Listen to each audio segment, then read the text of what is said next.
சபையுடனே உம்மை துதித்திடவே கிருபையும் கிடைத்திட்டதே.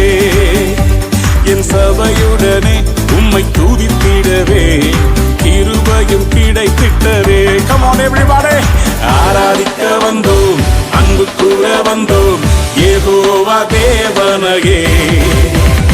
துதித்திட வந்தோம், தொழுதிட வந்தோம், தூயவர் இயேசுவையே.